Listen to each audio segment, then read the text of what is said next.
अस्सलाम वालेकुम। Here doctor Ayesha. जो आज का टॉपिक है हमारा वो है रिस्ट ड्रॉप। अब जो है हमारे पास रिस्ट ड्रॉप होता क्या है, ठीक है, ये एक न्यूरोलॉजिकल कंडीशन है जिसके अंदर जो पर्सन है वो अपनी रिस्ट और फिंगर्स को लिफ्ट नहीं कर सकता। ठीक है, अब वो क्यों नहीं लिफ्ट कर रहा होता अपनी रिस्ट और फिंगर को? क्योंकि जो रेडियल नर्व है, ठीक है, वो हमारे back of the four arm और आर्म जो मसल्स हैं, आर्म और फोर आर्म के मसल्स बैक ऑफ द उनको सप्लाई कर रही होती है। अब जब रेडियल नर्व की इंजरी हो जाती है या कंप्रेशन या स्ट्रेच आ जाता है उसमें, तो जाहिर सी बात है उसकी सप्लाई अफेक्टेड होती है back of the arm and four arm के मसल्स को, जिसकी वजह से मसल या तो वीक हो जाते हैं या पैरालाइज हो जाते हैं। और इस कंडीशन को यानी कि जब हम लोग मतलब पर्सन जो है अपने रिस्ट और फिंगर्स को मूव नहीं कर पा रहा होता ऊपर due to radial nerve injury, तो इस कंडीशन को हम कहते हैं रिस्ट ड्रॉप।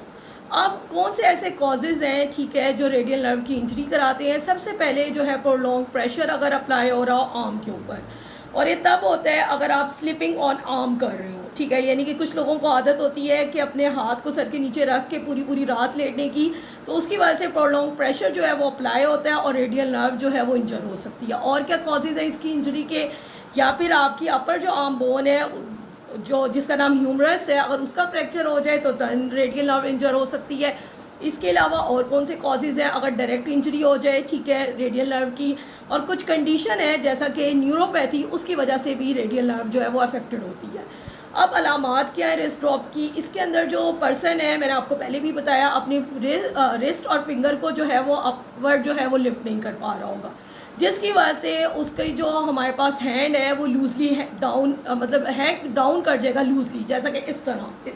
और इसके अलावा जो है नमनेस और टिंगलिंग सेंसेशन फील होगी बैक ऑफ द आर्म के ऊपर। अब इसकी ट्रीटमेंट क्या हमारे पास? तो ट्रीटमेंट के लिए जाहिर सी बात है पेशेंट पहले मेडिकेशन की तरफ जाता है, तो मेडिकेशन वगैरह दी जाती हैं उसे, ठीक है, पेन किलर्स वगैरह होती हैं इनके, पेन रिलीफर्स, ठीक है, ये सारी उसे दी जाती हैं।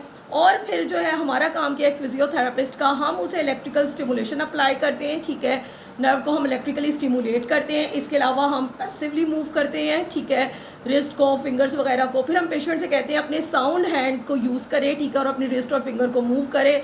और उसके बाद हम लोग एक्टिव एक्सरसाइजेस पेशेंट को कहते हैं करें, और फिर स्ट्रेंथनिंग एक्सरसाइजेस, ठीक है। इसके अलावा हम लोग जो है कोकअप सप्लेंट जो है वो पेशेंट को कहते हैं वो यूज़ करें, ताकि उसकी जो रिस्ट है वो पोजीशन में रहे, करेक्ट पोजीशन में। और अगर ज़्यादा इंजरी आ गई है तो फिर पेशेंट जो है जाहिर सी बात है सर्जरी की तरफ जाता है, अगर स्वेयर इंजरी हो गई है, ठीक है, रिस्ट की। तो हमारे पास ये सारे रिस्ट ड्रॉप से रिलेटेड जो थी वीडियो थी।